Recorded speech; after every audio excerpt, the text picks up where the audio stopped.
Donc, bonjour à tous et à toutes et bienvenue à ce webinaire d'information sur les dispositifs de reconversion des salariés que nous avons le plaisir de réaliser dans le cadre de notre partenariat avec Transition Pro de France. Donc, je suis Isabelle Desmarais, chef de projet professionnalisation au C2RP et donc je suis accompagnée aujourd'hui par Marie-Lise Bazin et Caroline Demolien de Transition Pro. Bonjour Marie-Lise. Bonjour Caroline. Bonjour. Bonjour à toutes et à tous. Je les laisserai se présenter tout à l'heure. Avant de démarrer, peut-être quelques petits consignes techniques, donc pour un bon suivi de la présentation. Donc en bas au milieu de votre écran, vous avez un picto pour agrandir votre écran, si vous le souhaitez. Enfin, pour mieux le suivre si vous le souhaitez. Et sur la colonne de droite, donc également en bas, vous avez des pictos dont un bouton question. Et c'est en cliquant sur ce bouton que donc vous pourrez poser vos questions à nos intervenantes tout au long de ce webinaire. Vous avez également un bouton sondage et là, donc, on vous avertira lorsqu'il y aura une question qui vous sera posée et auquel vous pourrez répondre si vous le souhaitez. Et puis, donc, comme je vous disais, tout au long du webinaire, vous pourrez poser les questions à nos intervenantes. Et en fonction du nombre de vos questions, nous réaliserons et nous vous adresserons soit un document FAQ questions-réponses qui reprendra donc l'ensemble, soit vous aurez une réponse par mail. Donc, si la question sera trop spécifique. Voilà. Donc, pour commencer, et puis pour ceux qui nous connaissent peu ou pas encore, je vais vous faire une rapide présentation du C2RP avant de laisser la parole à nos intervenantes. Donc, le C2RP est un groupement d'intérêt public, c'est le Carreforet Faux-de-France. Nous sommes financés et présidés alternativement par l'État et la région et administrés avec les partenaires sociaux. Nous sommes membres du CREFOP et dont nous assurons aussi le secrétariat technique et également nous sommes membres du réseau des Carreforef. Comme vous le savez peut-être, il y a un Carreforef par région et chaque Carreforef a sensiblement un même niveau de mission et après avec des missions particulières en fonction des régions. Mais donc, il y a une association donc national qui s'appelle donc le réseau RCO et dans lequel donc nous développons également des projets donc qui sont diffusés sur l'ensemble des régions. Pour le C2RP, nous avons 4 grandes missions. Une première mission qui est l'observation. Nous assurons une observation sur la relation emploi-formation en développant un certain nombre d'outils et puis en mettant à votre disposition des données régionales, des données territoriales, et nous apportons également un appui technique aux instances régionales. Nous avons une seconde mission d'accompagnement des professionnels, et là aussi, nous développons un certain nombre d'outils, de ressources au service de l'ensemble des acteurs de l'orientation, de la formation et de l'emploi. Nous avons également notre troisième mission, c'est la collecte de l'offre de formation. C'est peut-être par cette mission que vous nous connaissez le mieux, puisque nous collectons l'offre de formation professionnelle, toutes voies de formation confondues, donc y compris l'apprentissage. Et puis, donc, nous les mettons à disposition à la fois régionalement et à la fois nationalement, comme je vous disais, dans le cadre du RCO. Et puis, donc, nous consolidons l'ensemble des systèmes d'information. Et aujourd'hui, donc, nous nous rencontrons dans le cadre de la mission d'information, qui s'adresse à l'ensemble des professionnels pour répondre aux besoins d'information sur un certain nombre de sujets qui peuvent être à la fois la formation, les certifications, les dispositifs, et puis donc que nous baptisons sur un programme que nous mettons à votre disposition. Voilà, donc je ne vais pas être beaucoup plus longue. Je vais donner la parole donc à Marie-Lise et à Caroline pour notre présentation d'aujourd'hui sur les dispositifs donc, de reconversion des salariés. Marie-Lise et Caroline, allez, je vous laisse la parole. Voilà, donc je vais commencer. Donc je suis Marie-Lise Bazin, je suis responsable territoriale de l'espace territorial Hainaut-Cambrésis qui est basé à Valenciennes et en charge du pôle analyse des besoins en compétences et partenariats pour Transition Pro Hauts-de-France. Donc, je vais gérer la partie questions et en fonction de ce que vous a expliqué Isabelle Desmarais tout à l'heure, voilà, sur certaines questions, il est possible que on ne puisse pas y répondre dans les médias et on reviendra vers vous soit dans le cadre de la foire aux questions ou soit dans le cadre d'un débrief par mail. Voilà, je vais passer la parole à Caroline de Moliens. Merci. Donc, Caroline de Moliens, donc je suis responsable du pôle de l'espace territorial Saint-Omer-Côte d'Opale. Donc, mon secteur va de Saint-Omer jusqu'à la côte, donc Calais, Boulogne-sur-Mer, Dunkerque, Montreuil-sur-Mer. Voilà à peu près le secteur de la Côte d'Opale. Et je suis en charge de l'offre de services pour Transition Pro Hauts-de-France.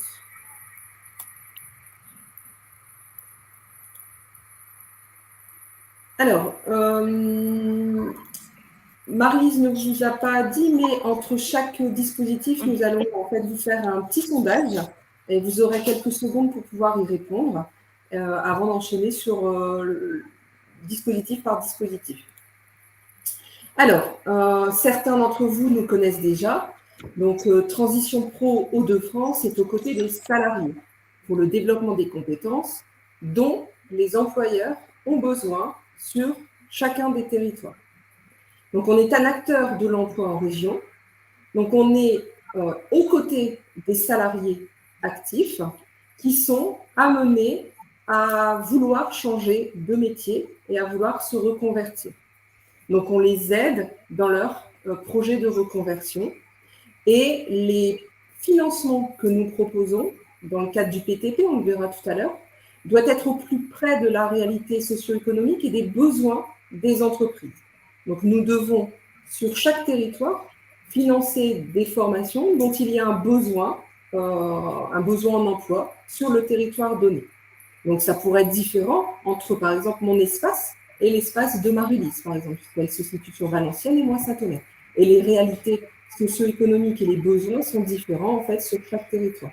C'est pour ça qu'on est implanté sur tout le territoire. On verra tout à l'heure notre implantation. Transition Pro est un réseau à l'échelle nationale. Donc, on fait partie, en fait, d'un réseau de 18 Transitions Pro. Et on est coordonné, en fait, par Certif Pro, qui pilote les certifications professionnelles et qui anime le réseau des 18 Transitions Pro. Donc, tous les Transitions Pro travaillent en équipe au sein de ce réseau pour avoir une harmonisation, en fait, nationale, pour tendre vers une harmonisation nationale, avec les règles de prise en charge communes, etc. Ensuite, vous le savez, nous sommes un organisme paritaire, donc on est géré par les partenaires sociaux. Ce sont eux qui font partie des commissions qui examinent les dossiers et notre conseil d'administration est géré de représentants syndicaux salariés et d'employeurs à part égale. Nous sommes sous en fait la tutelle de l'État par le biais d'une convention d'objectifs et de moyens qui est signée avec la DREX pour une durée en règle générale de 3 ans. Donc nous avons, du fait de cette convention d'objectifs et de moyens, en fait des contributions en fait, à l'État au travers en fait, de cette convention d'objectifs et de moyens.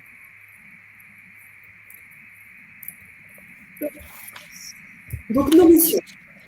Nous avons en fait plusieurs missions au sein de Transition Pro qui nous ont été données par l'État.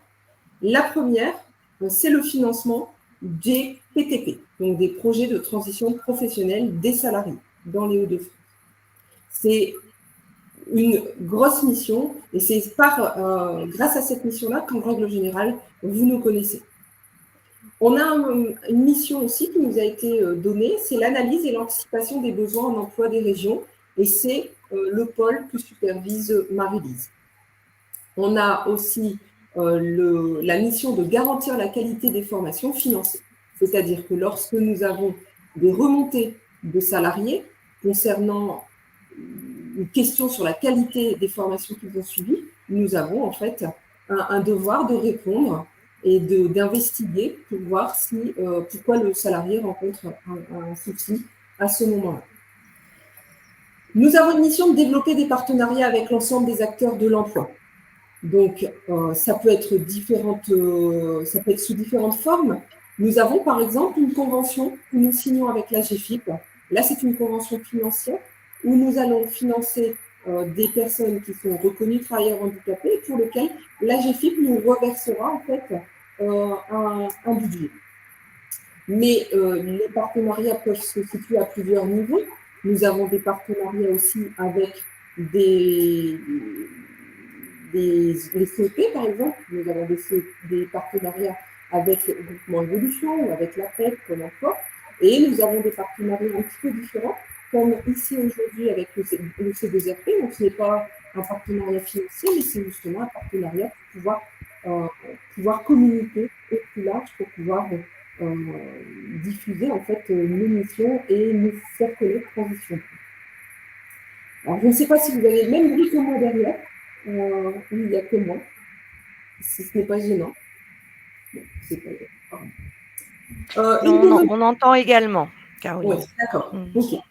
Donc, nous avons également une mission du suivi de la mise en œuvre du CEP, donc le Conseil en évolution professionnelle. Comme vous le savez, nous ne sommes pas conseillers en évolution professionnelle. Ce sont des organismes qui ont été habilités et choisis par l'État. Donc, vous avez Pôle emploi, vous avez la PEC, vous avez la mission locale, vous avez Cap emploi et vous avez en fait Groupement Évolution. Donc, nous, France Compétences, nous demande de réaliser en fait un rapport sur le suivi de la mise en œuvre du CEP, qui est un rapport sur toutes les données statistiques qui bénéficient du CEP. Est-ce que ce sont plutôt des hommes, des femmes, les tranches d'âge, etc., etc. C'est un rapport sur le CEP, ce n'est pas un rapport plutôt quantitatif. Notre dernière mission est veiller à la bonne mise en œuvre de la certification CLEA, que nous verrons en fait tout à l'heure, c'est le socle de connaissances et de compétences. Et une septième mission qui est l'animation de la mission régionale Recherche Handicap Formation. On héberge en fait cette mission au sein de Transition Pro au travers de la convention avec la GFIP. On a un pôle spécifique qui s'occupe en fait de ressources handicap formation auprès des centres de formation. Pendant cette présentation, on va vous présenter en fait 4 dispositifs et un certificat. Donc en fait, les dispositifs qu'on gère, ce sont le PTP. On gère également, dans une certaine mesure, le dispositif démissionnaire. Donc le PTP, c'est pour se former pour un changement de métier. Le dispositif démissionnaire, c'est pour créer ou reprendre une entreprise tout en percevant l'allocation chômage suite à une démission. Mais ça peut être également pour pouvoir suivre une formation, on le verra tout à l'heure. On s'occupe du dispositif transition collective, qui est le petit dernier, le dispositif qui est arrivé en fait en 2021. Puis c'est pour se reconvertir vers un métier qui recrute. On verra les différences avec le PTP. On s'occupe de la VAE également. J'y reviendrai, puisque là, c'est nouveau également. Il y a eu une petite interruption, mais on va reprendre ça. Et on gère le certificat CLEA. Donc, c'est nous qui délivrons en fait les certificats. Je vous en dirai plus également tout à l'heure dans la présentation. Donc là, nous allons passer au premier sondage. Voilà, donc on va, avant de vous présenter le dispositif du projet de transition professionnelle, vous proposer un petit sondage sur l'accompagnement par Transition Pro des salariés dans leur projet de changement de métier ou de profession. Donc, on peut envoyer le sondage.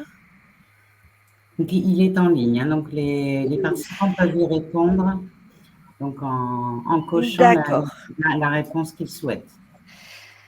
Voilà, donc Transition Pro accompagne les salariés dans leur projet de changement de métier en finançant, première possibilité, le plan de développement des compétences. Deuxième possibilité, le projet de transition professionnelle. Troisième possibilité, la PROA. À vous de jouer. Sortez vos buzzers. Donc voilà, il y a 15 votes à l'heure actuelle. Donc, voilà, vous pouvez continuer. Pour les personnes qui n'ont pas voté, allez-y.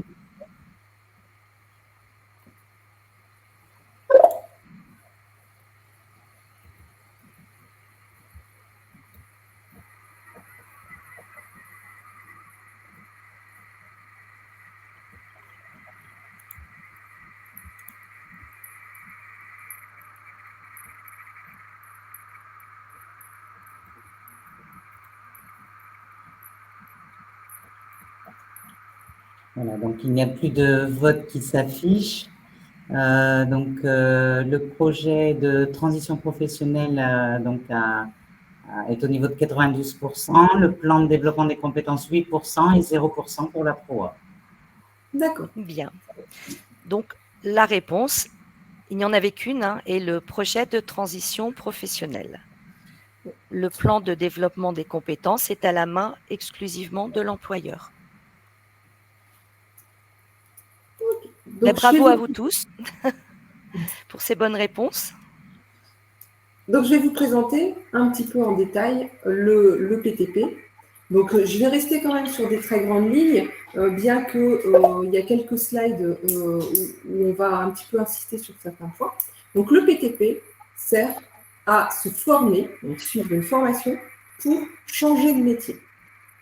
Donc, c'est exclusivement, en fait, de la reconversion. Le PTP ne permet pas de se former pour évoluer. Il permet uniquement de la reconversion. Et ça, c'est très important puisque nous ne finançons plus de l'évolution. L'évolution va plutôt se retrouver dans le plan de développement des compétences que nous ne gérons pas. Qui peut faire une demande de PTP, donc de projet de transition professionnelle? Ce sont tous les salariés du secteur privé. Donc les personnes qui travaillent dans le public ou dans les collectivités territoriales, etc., ne peuvent pas faire une demande de PTP. Seuls les salariés du secteur privé peuvent faire une demande.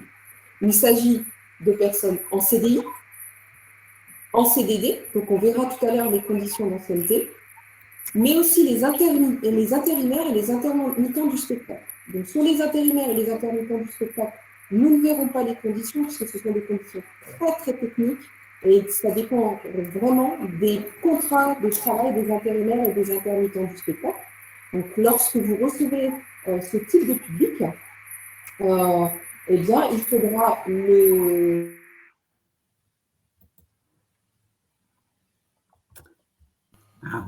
Je pense qu'on a perdu le son avec Caroline. Là, vous m'entendez? Oui. Ouais, le son avait été... Il y a peut-être un petit souci de son. On avait un petit bruit de fond. Je ne sais pas. On n'entend plus. Oui. Donc, lorsque vous rencontrez des intérimaires et des intermittents du spectacle, nous ne verrons pas les conditions spécifiques pour ces deux publics aujourd'hui, mais il faut nous les renvoyer vers Transition Pro afin qu'on analyse avec les demandeurs s'ils peuvent relever du PTP. Le projet de transition professionnelle est à l'initiative du salarié et uniquement à l'initiative du salarié. Il n'est pas à l'initiative de l'employeur. Ce n'est pas un employeur qui peut dire à son salarié « va voir Transition Pro parce que j'ai besoin que tu fasses une formation ». Non, c'est le salarié qui souhaite, lui, faire une formation pour pouvoir se reconvertir. Comme je l'ai dit au début, ça vise un changement de métier ou de profession et non pas de l'évolution. Et il faut engager une formation certifiante qui est enregistrée au RNCP. Certaines formations du registre spécifique de France Compétences sont éligibles, mais pas toutes. On sait que toutes les formations inscrites au RNCP sont éligibles au PTP, mais pas toutes les formations inscrites au RS. Quand on rencontre des personnes qui souhaitent faire une formation qui est inscrite au registre spécifique de France Compétences, là, on va analyser la demande pour voir si la demande est recevable ou non.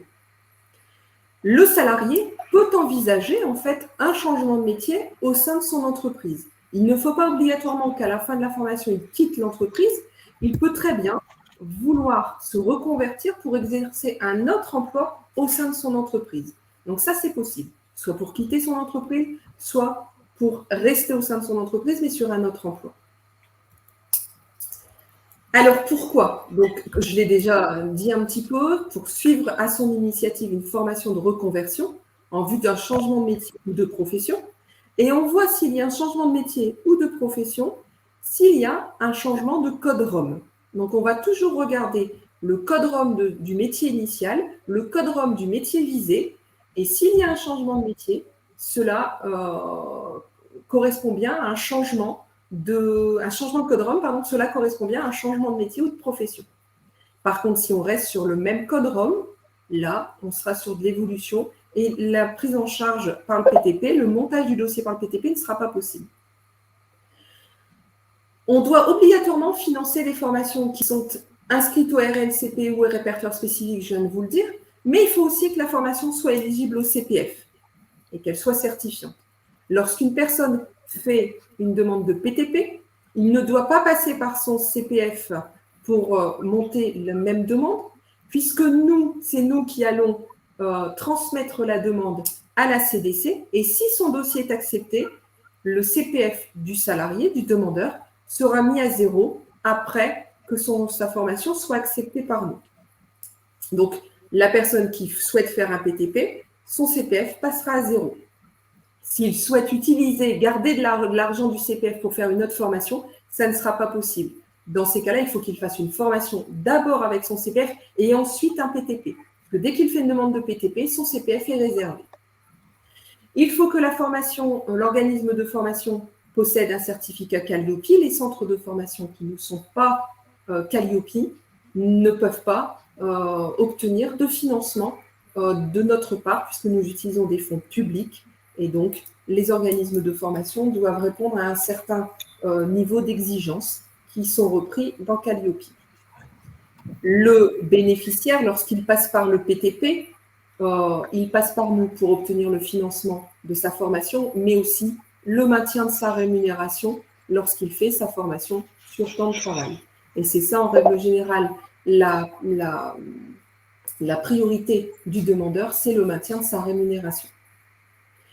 Donc, le rôle de transition pro, on va instruire les dossiers. Donc, lorsqu'on reçoit les dossiers, on va vérifier en fait si les dossiers sont recevables avec les éléments que je viens d'exprimer. Par exemple, on va vérifier si la formation est bien au RNCP, si le bénéficiaire a bien ouvert son compte sur le CPF, on va vérifier qu'il y a bien un changement de métier, etc., si le centre est Calliope. Et donc, tout ça, on va en fait vérifier que le demande est recevable. Et ensuite, la commission qui examine les dossiers va devoir vérifier et analyser la qualité des projets de reconversion. Donc, il va y avoir un dossier qui doit être monté avec certaines pièces et les 3 critères légaux pour pouvoir prétendre à un financement par transition pro sont inscrits dans un décret. Il faut que le projet de la personne soit pertinent. Il faut que la formation soit cohérente par rapport au futur métier et il faut que le futur métier corresponde et qu'il y ait des perspectives d'emploi pour ce futur métier. La commission paritaire interprofessionnelle régionale qu'on appelle la CEPIR va examiner tous ces dossiers et décider de l'attribution des financements des projets au regard de nos priorités et de la qualité des dossiers. Donc, chaque dossier, pour pouvoir être financé, doit répondre positivement aux 3 critères qui sont la pertinence, la cohérence du parcours de formation et les perspectives d'emploi. Si un des dossiers ne répond pas positivement à un de ces 3 critères, il ne pourra pas obtenir de financement de notre part. Et ça, la commission, elle va examiner ces 3 critères-là. Mais on va se concentrer au départ, en amont, sur tout ce qui est recevabilité et administrative du dossier, et la commission, elle va se focaliser en fait sur les 3 critères du décret. Si le dossier est accepté, on financera les coûts pédagogiques, donc on paiera les frais de formation auprès des OF et on assurera le maintien de la rémunération du salarié puisque l'employeur continuera à payer le salaire à ce salarié et nous, on remboursera l'employeur avec un mois de décalage, on rembourse le salaire de base plus toutes les charges patronales et les congés payés. Alors justement, concernant la prise en charge du PTP, une formation peut durer 12 mois maximum de date à date si la formation est à temps complet. Un temps complet pour une formation est supérieur ou égal à 30 heures. Dès qu'une formation est en dessous du 30 heures, par exemple 29 heures par semaine, on n'est plus sur du temps complet, on est sur du temps partiel. Donc, la formation ne doit pas dépasser 12 mois de date à date. Si elle dépasse 12 mois de date à date, on va aller vérifier la durée de la formation qui ne devra pas, dans ce cas-là, dépasser 1200 heures. Donc, si la formation elle est moins de 1200 heures, elle peut être au-delà de 12 mois parce qu'en fait, on se retrouvera sur des formations à temps partiel. Au niveau des frais pédagogiques, le plafond de coût pédagogique est de 18 000 € hors taxe, maximum. Donc, si le demandeur choisit une formation qui coûte par exemple 20 000 € hors taxe, il aura par exemple 2 000 € à sa charge, puisque nous n'aurons pas le droit d'aller au-delà de 18 000 € pour la durée totale de la formation. Et le taux horaire de la formation, la prise en charge ne peut pas dépasser 27,45 € maximum hors taxe. Pour la prise en charge de la rémunération, on rembourse à l'employeur 100% de la rémunération si le demandeur, le salarié, est inférieur à 2 SMIC. S'il touche un salaire inférieur à 2 SMIC. Si le salarié touche un salaire supérieur à 2 SMIC, on remboursera à l'employeur 90% de sa formation.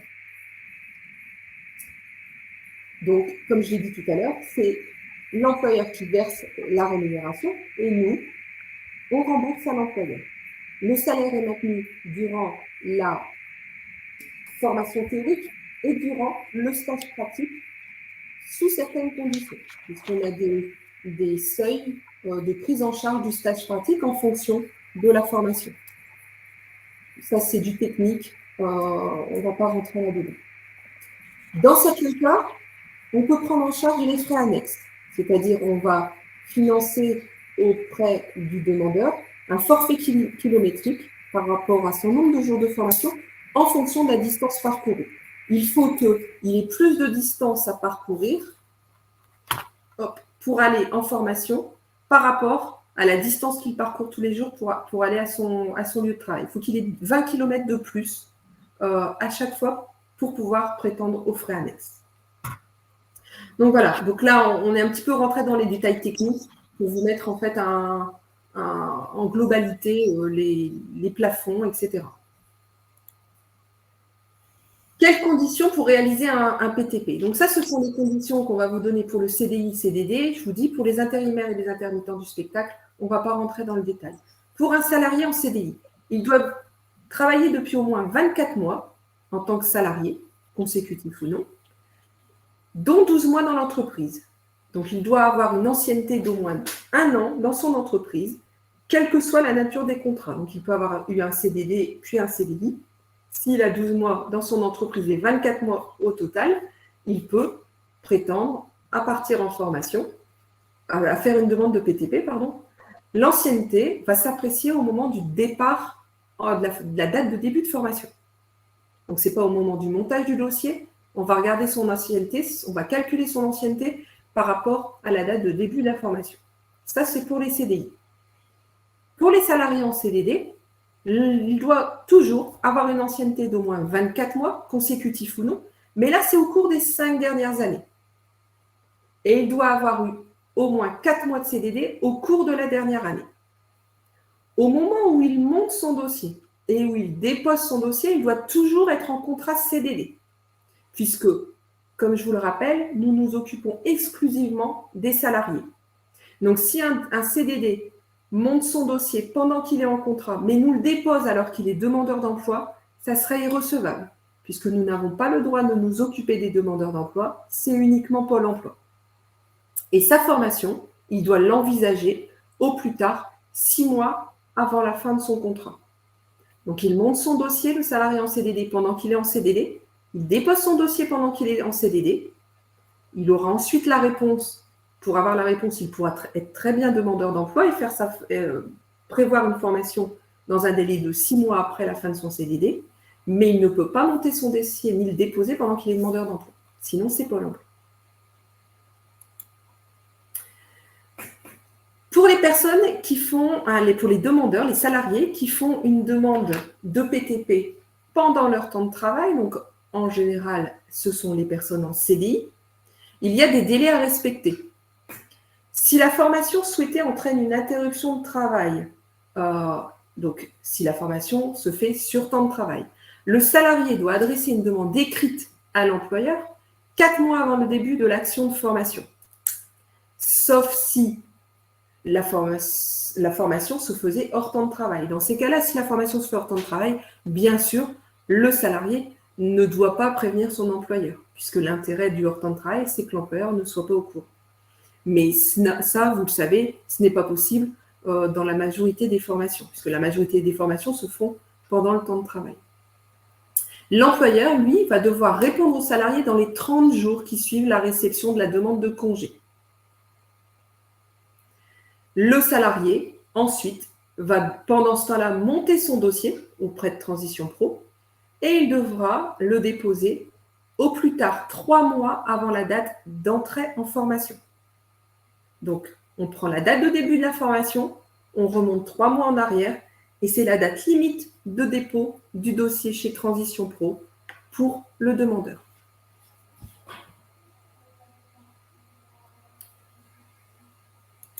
Hop. Ensuite, l'employeur peut-il refuser une demande de congé PTP?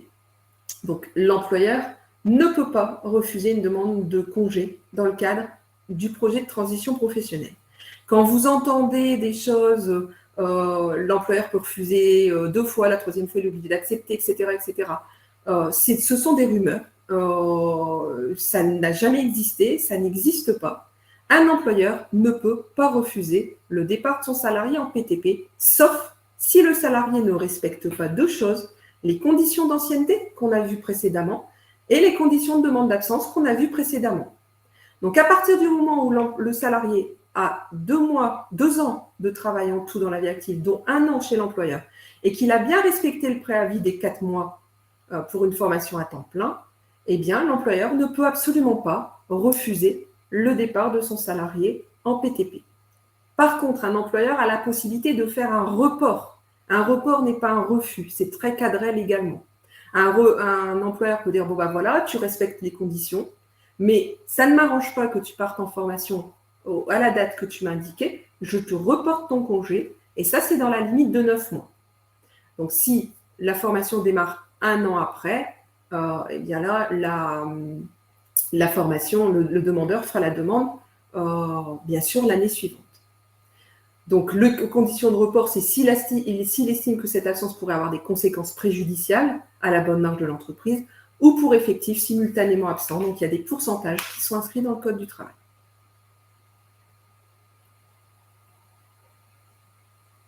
Je suis en train de regarder un petit peu les questions également. Donc, non, je ne vais pas parler des conditions pour les intermittents du spectacle, puisque, comme je l'ai dit, ce sont des conditions très particulières. Ça dépend du contrat de travail de l'intermittent du spectacle et dans quel type d'intermittence il fait. Et donc ça, quand quelqu'un est intermittent du spectacle, il vaut mieux qu'il s'approche de son antenne afin qu'on examine en fait son contrat de travail et les conditions, parce que en fait, les conditions font plusieurs pages, et même nous, en fait, à chaque fois qu'on voit si c'est spectacle du vivant, si c'est son et lumière, etc., etc. En fait, les conditions sont fixées par décret, c'est très technique. Oui. Et comme vient de l'expliquer Caroline, c'est du cas par cas quasiment. Voilà. Parce qu'on a une catégorisation, en fait, effectivement, le spectacle vivant, le spectacle enregistré, etc., etc. C'est assez technique. Donc, on va vous épargner ça aujourd'hui. Oui. Par contre, la formation fractionnée en module ne sera donc pas examinée. Je ne comprends pas la question. Une formation fractionnée en module peut être examinée, ça, il n'y a absolument pas de souci. À moins que je n'ai pas compris la question. Mais ça, il n'y a pas de souci. On peut très bien avoir une formation sur 1 an de date à date qui fait 3 modules avec des périodes d'interruption entre 2. Ça, il n'y a pas de souci. Non, en fait, ce qui est recevable au titre du PTP, C'est une certification enregistrée au RNCP ou certaines qui sont enregistrées au répertoire spécifique ou des blocs de compétences. Alors, ça dépend. Je vais peut-être répondre et demander à la personne de préciser sa question. Quand on parle de module, est-ce qu'on parle de blocs de compétences? C'est pas la même chose. On va voir en direct avec la personne. Donc là, j'ai terminé en fait la présentation du PTP. Donc très rapidement, hein, vous avez les grandes mesures. Est-ce que vous avez d'autres questions avant qu'on passe au dispositif suivant? Avant qu'on passe au sondage suivant. Oui. Alors, un salarié peut-il demander un PTP pour suivre une formation qui se fait uniquement dans le cadre d'un contrat? Non, non, non, non, non.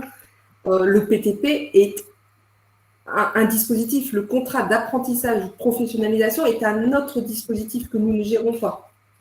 Quand quelqu'un souhaite faire un contrat d'apprentissage ou de professionnalisation, ça ne se fera pas avec nous. Nous, on va gérer uniquement le PTP. Le PTP n'est pas de l'alternance. Et voilà, donc en fait, la question après, qu'en est-il de son premier contrat de travail, quelle rémunération sera prise en compte? Ça ne rentre pas en jeu, puisque nous, on ne finance pas d'alternance. Dans le cadre d'un PTP, le salarié continue à toucher son salaire qu'il touchait précédemment, son salaire de base, et nous, on remboursera à l'employeur. Donc, ouais, c'est comme je viens de le dire, qui paye le salaire du salarié, c'est son employeur qui paye le salaire du salarié, et c'est nous qui remboursons à l'employeur dans le cadre du CDI. Dans le cadre du CDD, un salarié qui était en CDD, pendant qu'il sera en formation, c'est nous qui allons nous substituer à l'employeur pour lui verser en direct le salaire. Le salarié qui était en CDD et qui se retrouve en formation est stagiaire de la formation professionnelle continue, il n'a pas le droit de s'inscrire chez Pôle emploi, puisque nous, on se substitue à l'employeur.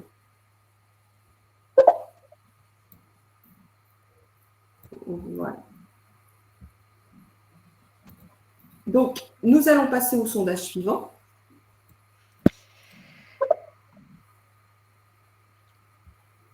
Alors, normalement, le sondage est affiché. Oui, alors, le sondage est affiché. Transition Pro examine des projets dans le cadre du dispositif d'émission pour reconversion. Alors, réponse 1, de l'ensemble des salariés en CDI. Réponse 2, des salariés en CDI du secteur privé qui ont été accompagnés par un opérateur du conseil en évolution professionnelle en amont. Réponse 3, des salariés en CDI du secteur privé qui n'ont pas été accompagnés par un opérateur du CEP.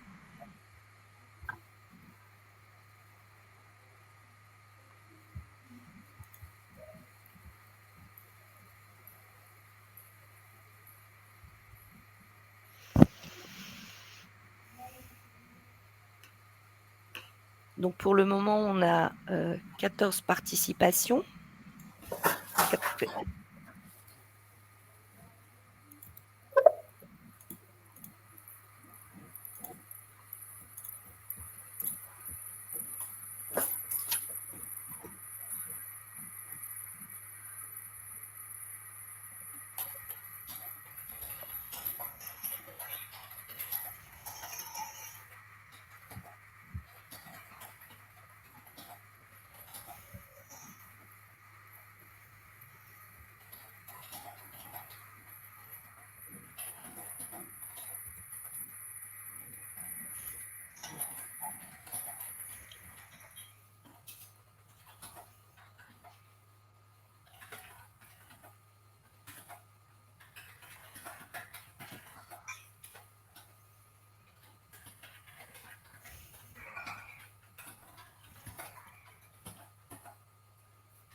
Voilà, donc là, il y a 21 votes. Je ne sais pas s'il y a encore des personnes qui n'ont pas voté. Sinon, allez-y pour les dernières secondes.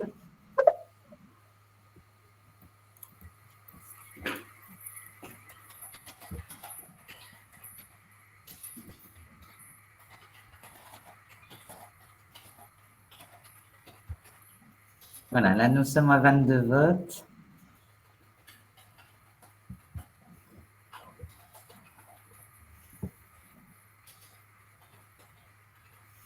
Bon, moi, je pense que toutes les personnes qui souhaitaient ont voté. Marie-Lise.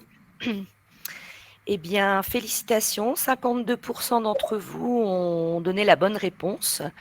Donc, il s'agit uniquement des salariés en CDI du secteur privé qui ont été accompagnés par un opérateur du CEP en amont. L'accompagnement par un opérateur du CEP est obligatoire dans le cadre du dispositif démissionnaire, ce qui n'est pas du tout le cas dans le cadre du projet de transition pro. Donc, l'opérateur du CEP doit être saisi avant le dépôt du dossier pour la demande d'attestation de caractère réel et sérieux de la démission par la commission paritaire de transition pro. Bravo à vous. Alors, le dispositif démissionnaire. Donc, c'est le deuxième dispositif que l'on gère. Par contre, à la différence du premier, à la différence du PTP, le PTP, nous finançons la formation et nous remboursons à l'employeur le salaire ou nous payons en direct le salaire au salarié s'il était en CDD. Par contre, dans le dispositif démissionnaire, nous n'allons pas du tout intervenir sur le côté financier. Ce sont des personnes qui souhaitent démissionner pour pouvoir ensuite obtenir de notre part, de la commission paritaire, une attestation de caractère réel et sérieux qu'ils pourront présenter chez Pôle emploi au moment de leur démission afin que Pôle emploi puisse examiner leur ouverture de droit à l'ARE. Et éventuellement, pour une formation, on va le voir. Donc, nous n'intervenons pas financièrement, on donne juste une attestation et ensuite, le salarié doit démissionner, aller s'inscrire chez Pôle emploi et c'est Pôle emploi en fait qui va ensuite décider si oui ou non il paye l'ARE au salarié et puis tous les financements de Pôle emploi qui peuvent suivre. Donc, le dispositif démissionnaire, il faut avoir un projet réel et sérieux. Le projet réel et sérieux est très cadré légalement, donc c'est une loi. C'est pour changer de métier ou créer une activité. Donc, il s'ouvre aux salariés CDI du secteur privé. Et là, c'est uniquement ces salariés-là. Les intérimaires, les intermittents, les CDD ne peuvent pas prétendre au dispositif démissionnaire et les personnes qui travaillent dans le public non plus.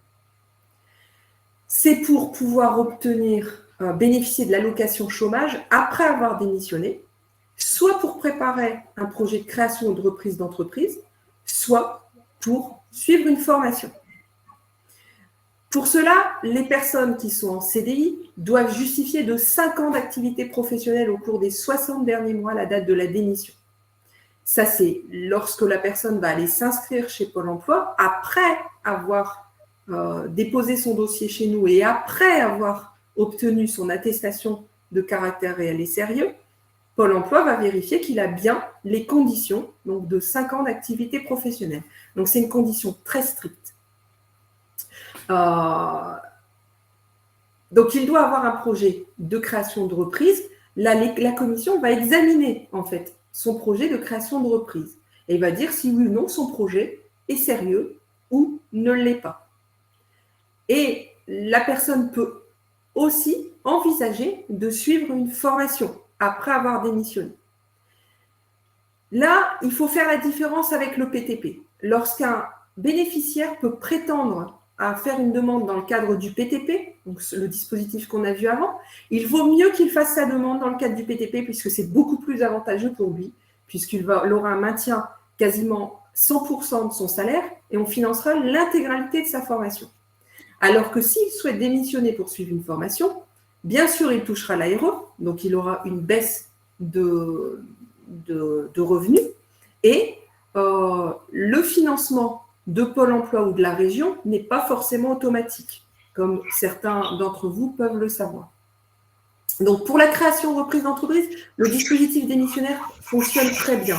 Quelqu'un qui souhaite quitter son entreprise parce qu'il veut reprendre une entreprise ou en créer une, va monter un dossier auprès de notre commission avec une étude de marché, un plan de financement sur 3 ans, etc., etc. la commission examinera son projet de création de reprise d'entreprise et lui délivrera éventuellement l'attestation de caractère réel et sérieux. Ensuite, lorsqu'il a obtenu son attestation, le demandeur a 6 mois pour pouvoir démissionner, aller s'inscrire chez Pôle emploi et présenter cette attestation de caractère réel et sérieux. Et là, Pôle emploi examinera ses droits et lui attribuera ou non l'ARE ou un financement. La décision finale d'attribution de l'ARE relève uniquement de Pôle emploi. Notre décision ne fait pas force de loi auprès de Pôle emploi. Mais en règle générale, il n'y a pas de souci. Pôle emploi suit l'avis de la commission. Voilà pour le dispositif démissionnaire. Donc, comme le disait Marie-Lise, le passage par un conseiller en évolution professionnelle est obligatoire pour le dispositif démissionnaire, puisque lui doit vérifier en amont, le CEP, si la personne a bien ses conditions d'ancienneté, doit vérifier si toutefois il ne peut pas passer par le dispositif PTP pour suivre une formation qui serait plus favorable pour lui, et il doit en fait voir si c'est la meilleure solution, le dispositif démissionnaire est la meilleure solution dans le cadre de son projet, puisque ça amène quand même une démission. Donc, comme je vous le disais, pour la création et reprise d'entreprise, c'est la majorité des demandes que nous avons, et ça marche très très bien, ce dispositif. Donc, peut-on cumuler le PTP et le dispositif démissionnaire, par exemple? Oui, quelqu'un pourrait très bien faire une formation dans le cadre du PTP, parce qu'il a un projet à long terme d'une création d'entreprise, et après la formation, dans le cadre du PTP, il montera un dossier pour sa création ou reprise d'entreprise. Donc ça, les deux dispositifs peuvent se cumuler. Par contre, deux dispositifs formation, c'est un peu plus compliqué, mais formation plus création d'entreprise, ça peut très bien s'enchaîner.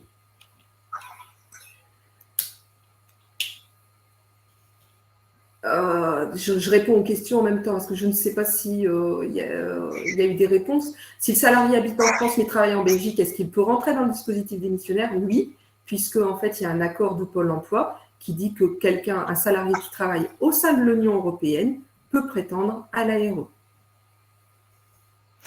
Et un salarié qui a déjà demandé sa démission pour entreprendre peut-il faire appel à vos services? Alors, il doit faire appel au CEP. Et en général, j'aurais tendance à dire c'est très très risqué. S'il démissionne et qu'ensuite la commission donne un avis négatif à son projet de caractère réel et sérieux, il faut savoir qu'il ne touchera pas ses ARE. Donc c'est très très délicat. Et nous, si nous avions une question comme ça d'un salarié qui nous dit « je souhaiterais démissionner avant d'avoir ma réponse de la commission », on lui dirait « il ne faut pas le faire ». On lui dirait surtout de ne pas le faire. Puisque l'avis de la commission n'est pas automatique. L'avis positif de la commission n'est pas automatique. Donc j'en ai fini avec le dispositif démissionnaire. Voilà, donc on va passer au sondage qui précède le dispositif suivant, qui sera la validation des acquis et de l'expérience. Alors, je précise, Caroline, que je réponds au fil de l'eau aux questions, mais je n'arrive pas à suivre. Donc, voilà, je fais ce que je peux pour rattraper mon retard. Mais il y a des réponses aux questions, il n'y a pas de souci. Moi, c'est pas grave, il n'y a pas de souci. Je le fais quand j'ai terminé. Au lieu de réponses plus. Voilà, donc on passe au sondage suivant. Et puis peut-être Marie-Lise, oui, peut-être Marie-Lise, je n'ai peut-être pas assez insisté en début d'intervention, mais donc nous réaliserons, donc, comme il y a beaucoup de questions, un document FAQ qui sera adressé donc, à l'ensemble des participants, qui reprendra les questions et les réponses. Voilà, exactement. Communiquer, c'est répéter, comme on m'a dit, donc il n'y a pas de souci, on le répète. Alors, en ce qui concerne le petit sondage, donc Transition Pro finance les accompagnements à la validation des acquis et de l'expérience. Alors, réponse 1, pour n'importe quelle certification. Réponse 2, pour les certifications inscrites au RNCP.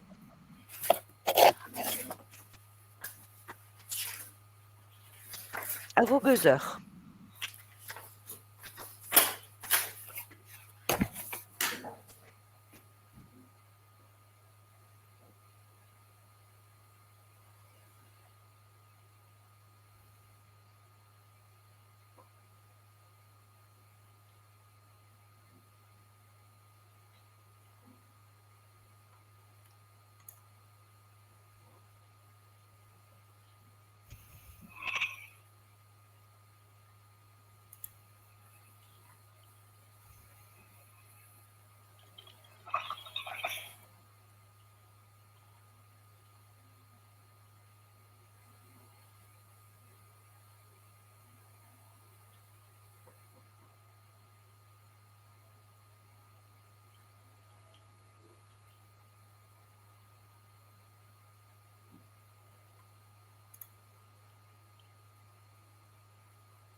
Voilà, il y a 21 votes. Mais c'est excellent. 100% de bonnes réponses. Effectivement, ça ne concerne que des certifications inscrites au répertoire national des certifications professionnelles. Bravo, encore une fois. Donc, la validation des acquis de l'expérience, comme vous le savez tous, c'est pour transformer son expérience en diplôme. Donc, en 2022, nous avons à nouveau la possibilité de financer, Transition Pro a à nouveau la possibilité de financer, en fait, des VAE. Donc, cela permet, en fait, aux salariés de pouvoir garder leur financement sur leur compte CPF et ne pas l'utiliser pour la VAE. Donc, c'est très récent, en fait, puisque nous financions en fait, des VAE dans un cadre très contraint, mais nous avons appris la nouvelle mardi avec Marie-Lise et les autres responsables. À partir du 1er juin, nous pourrons à nouveau, pour une période d'un an, financer toutes les VAE de tous les demandeurs. Donc, quelqu'un qui souhaite faire une VAE aura la possibilité soit de faire une demande de VAE, de financement de sa VAE avec son CPF ou avec nous.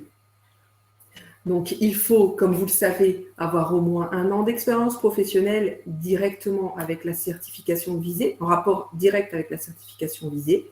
Comme l'a dit Marie-Lise, il faut que la formation soit inscrite au RNCP.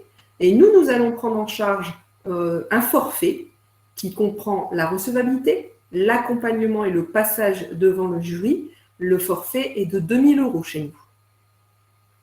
Alors, quelqu'un qui souhaiterait faire une VAE pour une VAE qui coûterait plus cher que 2 000 €, malheureusement, il devrait financer la différence avec ses propres fonds, puisque je devance une question qu'on a souvent, il ne pourrait pas faire une demande de prise en charge pour le reste dans le cadre de son CPF. C'est soit le CPF, soit c'est nous.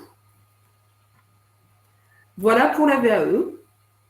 On peut passer au sondage suivant.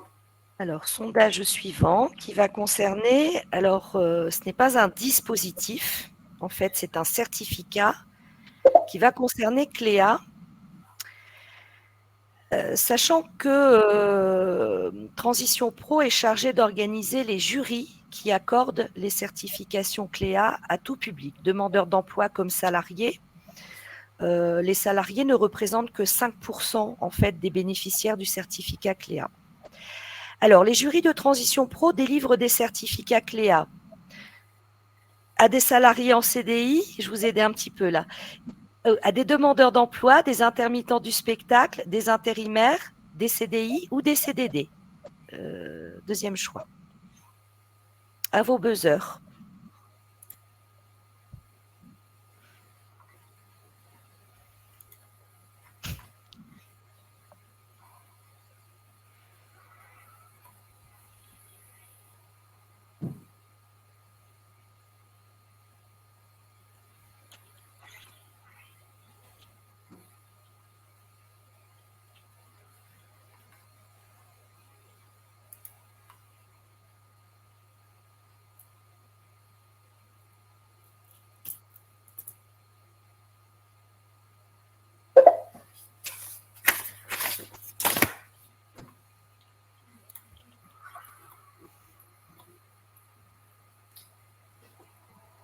Voilà, donc il y a déjà 22 votes. Je pense que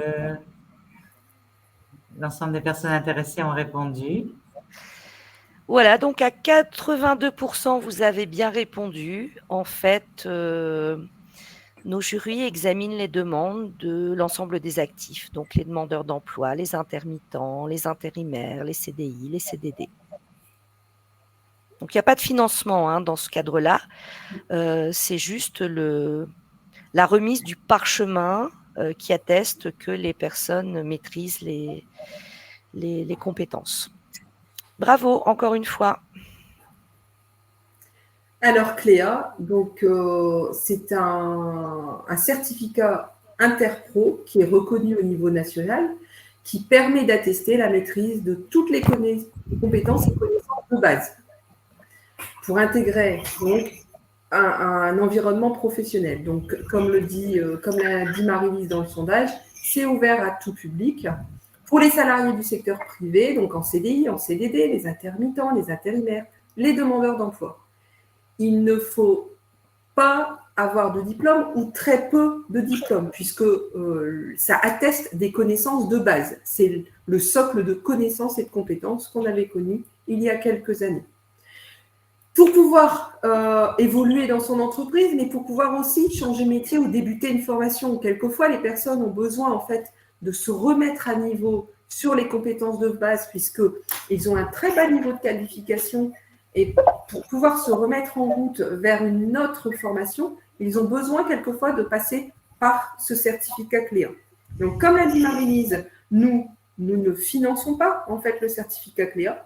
Nous réunissons les jurys, les jurys sont nos commissions, et on délivre en fait le certificat Cléa, comme l'a dit Marie-Lise, le parchemin. Donc, on accompagne le développement territorial du certificat, on assure l'instruction des demandes et on réunit les jurys qui délivrent les certificats. Il faut savoir que nous sommes une des plus grosses régions qui délivrons ce certificat, qui utilisons en fait le certificat Cléa et qui nous le délivrent.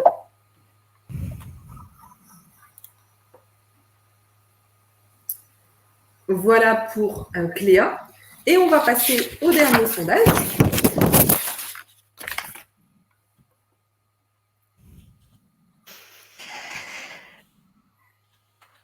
Alors, le dernier sondage qui va concerner le petit nouveau, la transition collective. Donc, Transco, c'est son petit nom.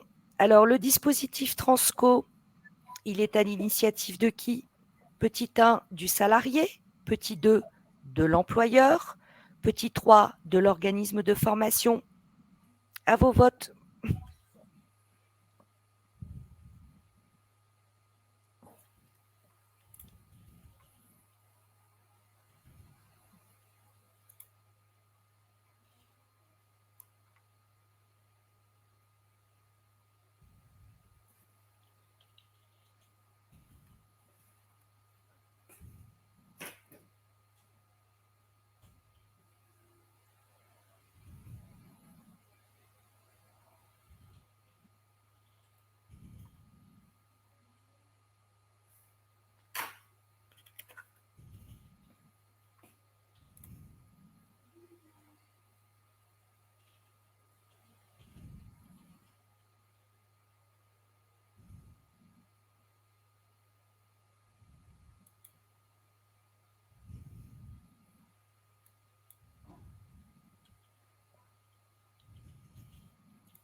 Voilà, on est arrivé sur 20 votes.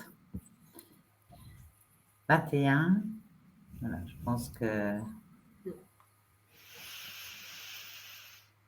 Encore bravo à vous. 85% de bonnes réponses, c'est effectivement l'employeur, puisqu'on est dans le cadre d'un accompagnement, en fait, sous l'égide de l'État et de Transition Pro, enfin de la DRETS et de Transition Pro. L'entreprise doit déposer une GEPP et définir en fait les postes qui sont à risque ou les postes qui sont en mutation. Donc, c'est à la main de l'employeur. Sachant qu'un salarié qui n'est pas intéressé par une initiative dans le cadre de Transco par son employeur peut tout à fait monter un dossier PTP classique, qui est à la main du salarié, comme Caroline l'a évoqué tout à l'heure. Bravo à vous, encore une fois. Donc, Transition Co, donc Transco, transition collective, comme vient un peu de l'expliquer Marie-Lise, c'est pour se reconvertir dans un métier qui recrute. Et c'est uniquement à la main de l'employeur. C'est à l'initiative de l'employeur. Ce n'est pas l'initiative du centre de formation ni du salarié. Un salarié ne peut pas venir chez nous, en disant « je souhaite bénéficier d'un dispositif transfo ». C'est uniquement à la main de l'employeur. Donc, en fait, c'est un dispositif qui a été co-construit entre l'État et les partenaires sociaux, qui a été mis en place en fait en janvier 2021. Donc, c'est le petit dernier dispositif. Et il s'inscrit en fait dans le cadre du plan France Relance, suite à la pandémie que nous avons tous vécue. Et il y avait une enveloppe FNE Formation qui a été allouée pour ce dispositif-là. C'est pour en fait anticiper les mutations en fait économiques qui peuvent être technologiques ou techniques. Les entreprises en fait peuvent accompagner leurs salariés dans une démarche de reconversion lorsque l'entreprise en fait a identifié des emplois qui sont fragilisés ou menacés au sein de leur structure. Et les salariés doivent être orientés dans ce cas-là vers des métiers porteurs au sein de leur territoire et uniquement des métiers porteurs. Le dispositif transition collective est calqué sur le PTP, comme on l'a vu tout à l'heure. Il y a quelques petites différences. On l'a vu, c'est surtout à l'initiative de l'employeur, c'est ça la grosse différence, alors que le PTP, c'est à l'initiative du salarié. Ça peut être pour les CDI, les CDD, les intérimaires, etc., etc., etc. Donc, l'ancienneté est la même que pour le PTP. Par contre, la formation, là, peut aller jusqu'à 2 ans de formation, alors que dans le PTP, on est sur 1 an de formation ou 2400 heures de formation, alors que dans le PTP, on est sur 1200 heures de formation si c'est du temps partiel. Dans le cadre de transition collective, on peut cumuler 2 formations. On peut cumuler par exemple le TP porteur ou le TP sur tout véhicule, alors que dans le cadre du PTP, on ne peut faire qu'une demande de financement pour une seule formation. Là, on peut cumuler plusieurs formations. Et dans le cadre de transition collective, le CPF n'est pas mobilisé. Le salarié, lui, qui fait un transco, ne verra pas son compte CPF passer à 0.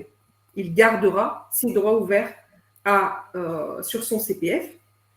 Par contre, dans Transition Transco, le passage par un conseiller en évolution professionnelle, comme pour le dispositif démissionnaire, est obligatoire, alors qu'il ne l'est pas dans le cadre du PTP. Et le financement est pris à 100% pour les entreprises de moins de 300 salariés. Par contre, pour les entreprises de 300 à 1000 salariés, le financement est pris à 75%. Le reste est à la charge de l'entreprise, puisque c'est à l'initiative de l'entreprise. Et pour les entreprises de plus de 1000 salariés, il y a une prise en charge de 40%. Les 60% restants, c'est à la charge de l'entreprise. Donc, voici en fait les deux différences entre transition collective et PTP. Je vous ai fait en fait un petit peu les différences. Voilà pour transition collective. Alors, il faut savoir que nous avons des chargés de développement au sein de Transition Pro de France qui vont voir toutes les entreprises en fait, des Hauts-de-France. Alors, ils ne peuvent pas tous les voir, mais ils essayent pour pouvoir aller expliquer ce dispositif, ce nouveau dispositif et le faire connaître. Et ils le font auprès en fait, des entreprises, puisque c'est à l'initiative de l'entreprise. Voilà pour transition collective. Donc ensuite, quelques chiffres. Donc, sur 2021, les parcours qu'on a accompagnés, donc nous avons financé 1647 projets de transition professionnelle, donc 1647 projets de formation pour pouvoir se reconvertir. Nous avons délivré 1108 attestation de caractère réel et sérieux pour que les personnes puissent démissionner. Il y a eu 5 dossiers de transition collective qui ont été financés. Nous avons délivré 3969 certificats CLEA et nous avons financé 385 dossiers VAE, sachant qu'en 2021, nous avions aussi une date butoir pour la VAE qui était jusqu'au 30 juin 2021. Le dispositif de financement par nous, par la VAE, est à partir du 1er juillet. Et là, il a repris en début d'année sur un public très particulier, mais à partir du 1er juin, comme je vous l'ai dit tout à l'heure, on peut financer toutes les demandes de VA. Donc, voilà un petit peu les chiffres des projets qui ont été acceptés.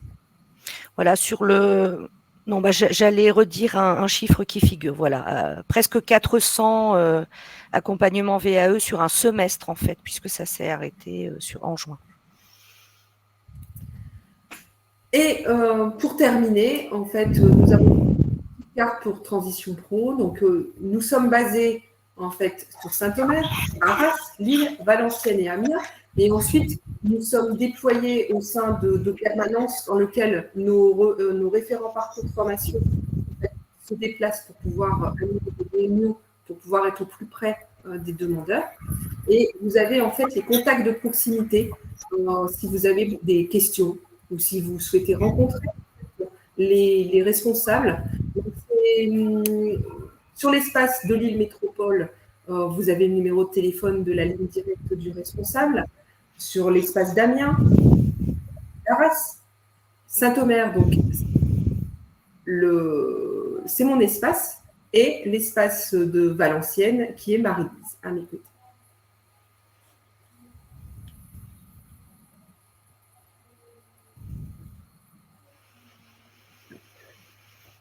Alors, on a une question peut-être pour définir la procédure pour une demande de financement VAE.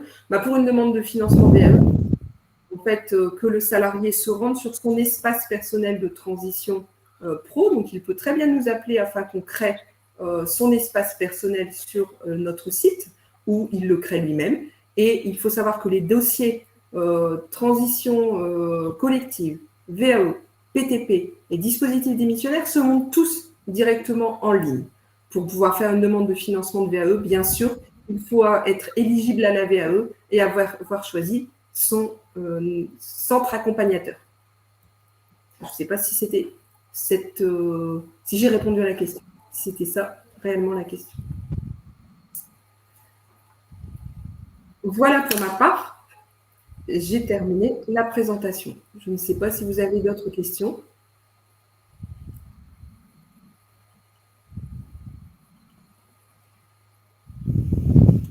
Voilà, il n'y a pas d'autres questions pour l'instant, mais vous avez le temps encore de les poser. Hein.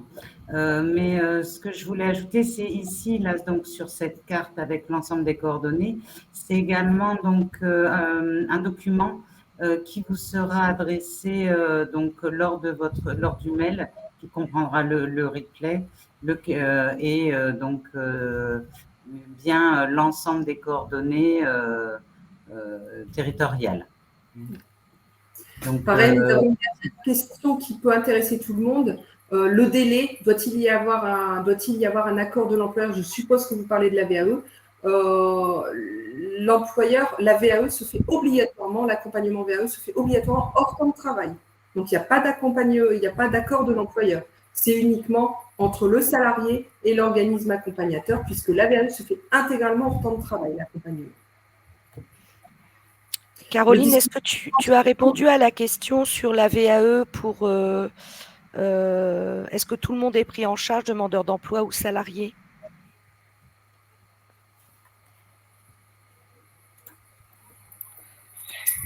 Pour la VAE, ce sont les salariés du privé, CDI, intermittent, intérimaire, CDI, en poste. En poste. Nous ne pouvons pas financer pour un demandeur d'emploi. Ça va être, on va toujours renvoyer vers Pôle emploi. Nous, on ne s'occupe que des salariés. Le dispositif Transco est pour les entreprises en difficulté, oui et non. Soit ça peut être pour des entreprises en difficulté, mais ça peut aussi pour être dans une entreprise qui se porte très très bien, mais pour lequel il y a certaines personnes, certains métiers qui sont amenés à disparaître. Donc, l'entreprise va très bien, mais cette catégorie d'emploi est amenée à disparaître et il faut que les personnes, les salariés, se forment à un nouvel emploi qui peut être différent. On voit dans certaines entreprises, les caristes, ces métiers-là sont amenés dans certaines entreprises à disparaître. Les caristes vont devoir se former pour pouvoir faire un autre emploi alors que l'entreprise va très bien.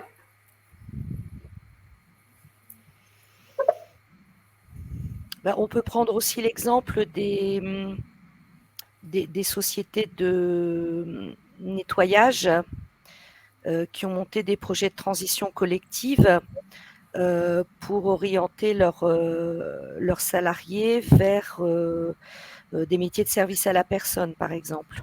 Donc, d'un côté, on a les métiers du nettoyage qui sont en mutation ou qui disparaissent. Ces personnes se forment pour devenir accompagnants éducatifs et sociaux, voire aides-soignants en EHPAD. C'est un des nombreux exemples. On a une autre question pour la VAE, toujours. Le salarié doit-il proposer plusieurs devis? Non, il doit choisir un seul accompagnateur, un seul centre accompagnateur, puisque de toute façon, nous finançons un forfait qui est de 2 000 €. Donc, il ne doit pas présenter plusieurs devis. Il doit choisir son centre accompagnateur et ça sera 2 000 €, ni plus ni moins. Le centre accompagnateur doit obligatoirement faire un devis à 2 000 €. Et quel est le délai de traitement? Le dossier VAE doit être déposé 2 mois avant le début de l'accompagnement pour qu'il puisse passer en commission.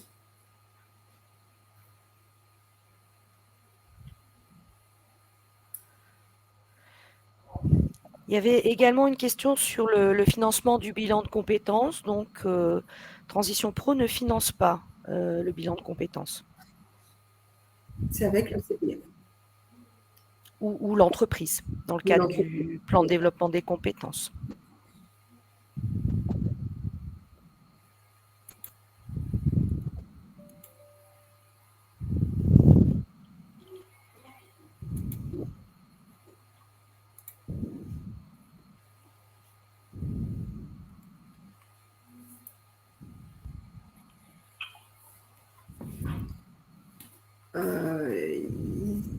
Isabelle, on ne t'entend pas.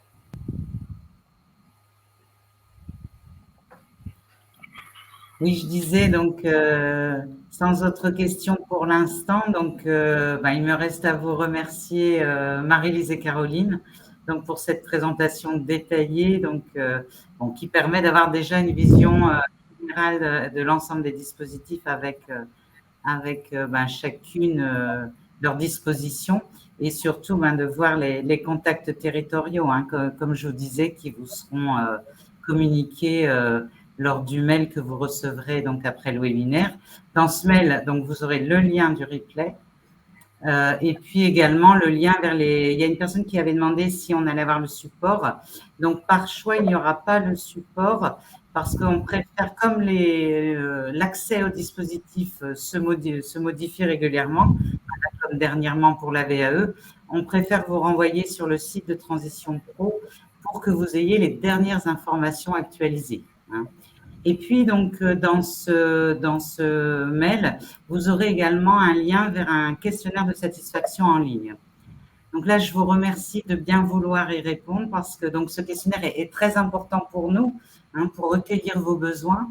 Et vous pouvez nous indiquer les thèmes que vous souhaiteriez voir abordés suite à cette intervention sur un approfondissement sur précise et sur lequel donc on pourrait consacrer un prochain webinaire.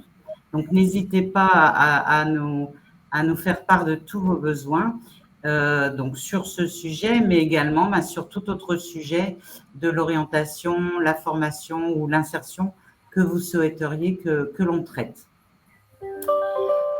Donc peut-être également donc pour terminer et pour rester donc en contact avec nous. Donc vous pouvez, si vous ne l'êtes pas déjà, vous abonner à nos deux newsletters, le C2 Actu sur l'ensemble des informations du C2RP, mais également de ses partenaires, et l'info hebdo qui est plus sur donc l'actualité. Également pour vous avez donc des webinaires en ligne, notamment les prochains webinaires en ligne sur lesquels vous pouvez d'ores et déjà vous inscrire.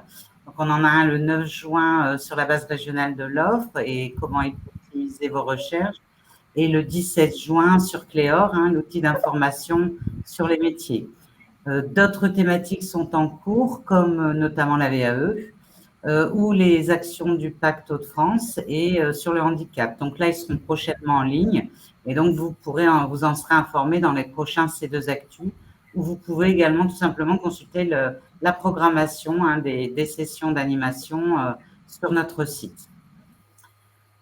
Je vérifie qu'il n'y avait pas d'autres questions, mais voilà, donc il me reste encore à remercier nos intervenantes d'aujourd'hui. Donc un grand merci Marie-Lise et Caroline pour toutes vos informations.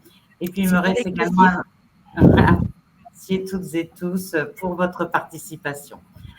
Nous allons encore vous laisser quelques instants si vous souhaitez poser une dernière question, sachant qu'elles seront reprises, comme je vous disais, dans le document FAQ qui vous sera envoyé dans une petite quinzaine, mais là par mail.